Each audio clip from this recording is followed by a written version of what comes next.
Whether you are aware of it or not, but US-China relations, especially the trade war, are playing a role in our everyday lives. China has gone on an EV boom, and the English press is saying that they are oversupplied, and they are worried of that oversupply coming over here and Europe and dragging down prices.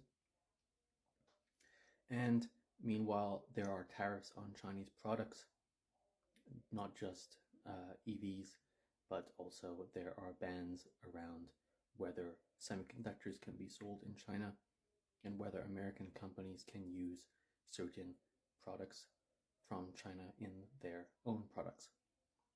And this all reminds me of the past. One issue also is the situation about China theft of IP. As a British American, this reminds me of the Industrial Revolution. In fact, the American Industrial Revolution was started by American spies in the United Kingdom, and also Slater the Traitor, a British person who broke the law at the time. Britain forbade people from bringing trade secrets of the Industrial Revolution to other countries, and he went to America and set up the first mill. And this led to the Industrial Revolution. And the other situations I mentioned also remind me of certain things.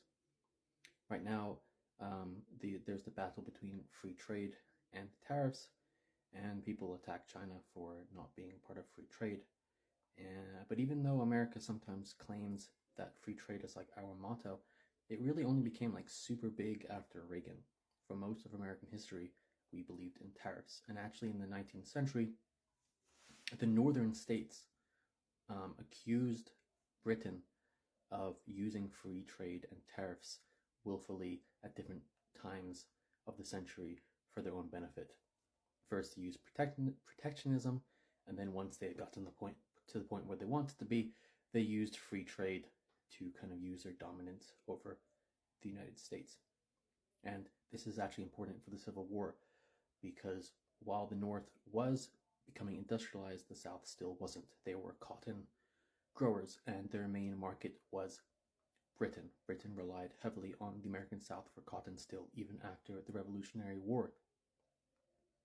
And so the North wanted tariffs to protect their own rising industry, but the South was okay with free trade because they were closer to Britain. And during the Civil War, this would play a role because the South imported most of its stuff, and the North, being more powerful, was able to prevent weapons and stuff from going to the South. So the Civil War was not just about slavery, it was about other things as well. And also, this situation between America and China reminds me of the 1920s. We have calls for caps on semiconductor chips at the moment.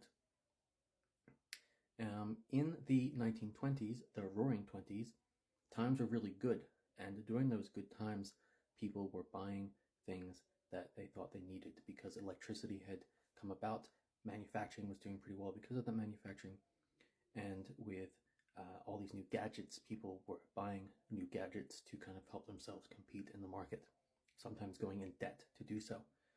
And then by the end of the decade was the Great Depression, and there are still people disagreeing whether the tariffs at the end of that decade played a role in the Great Depression, or they just kind of also helped make it worse.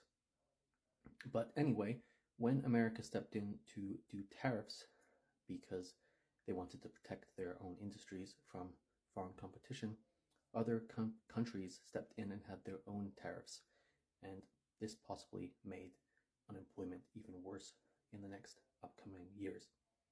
So, I don't know, history is important and it's interesting, and we can see relations between the past and today.